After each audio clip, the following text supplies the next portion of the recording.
Good morning. ఇవాళ నేను ఏం వంట చేశానో మీకు చూపిస్తున్నాను. స్పెషల్స్ ఏంటో చూద్దాం వచ్చేయండి. రైస్ వండి అబ్బో ఇప్పుడే ఆవిర్లు పడిగెడుతున్నాయి. తీసి ఒక బౌల్లో పెట్టి ఉంచాను. ఆలు ఫ్రై బాగా ఉడికించి ఆలూని ఫ్రై చేసి పక్కన పెట్టేసేసాను. బయట వర్షం బాగా ఉంది కదా, కొంచెం ఆవకాయలోకి నెయ్యి,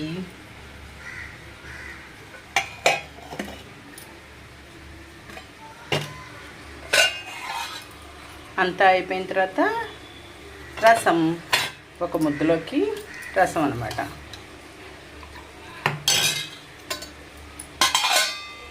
ఇలాగా అన్నీ ప్లేట్స్లో సర్వ్ చేసుకున్నాను. కొంచెం వాటర్ కూడా తెచ్చేసుకొని బౌల్లో పెట్టి ఉంచుకున్నాను, తినగానే తాగేసేయడానికి. ఇదనమాట ఇవాళ నా మెను. కొంచెం రైస్ పెట్టుకొని ఆలు కర్రీ వేసుకొని తిని, తర్వాత ఆవకాయ వేసుకొని కొంచెం నెయ్యి వేసుకొని తిని, తర్వాత ఒక్క ముద్ద రసం పోసుకొని తిని పెరిగేసుకొని తింటే విందు భోజనంలా అనిపిస్తుంది కదా ఫ్రెండ్స్. ఓకేనా?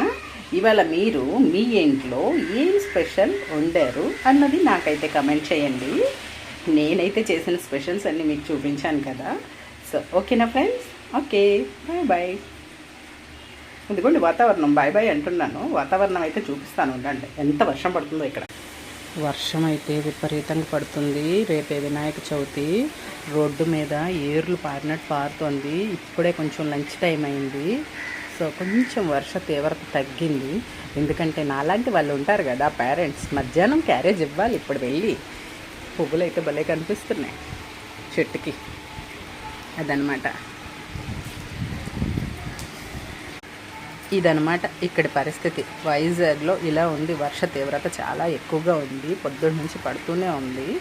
ఇప్పుడు నేను ఫ్రెష్ అయ్యి వెళ్ళి పిల్లలకి క్యారేజ్ ఇచ్చి రావాలి. అందుకే వర్షం తగ్గింది. మార్నింగ్ నుంచి వర్షం చూపిస్తే మీరు తట్టుకునే వాళ్ళు కాదు, అంత పెద్ద వర్షం పడింది ఇప్పటి వరకు. ఓకే.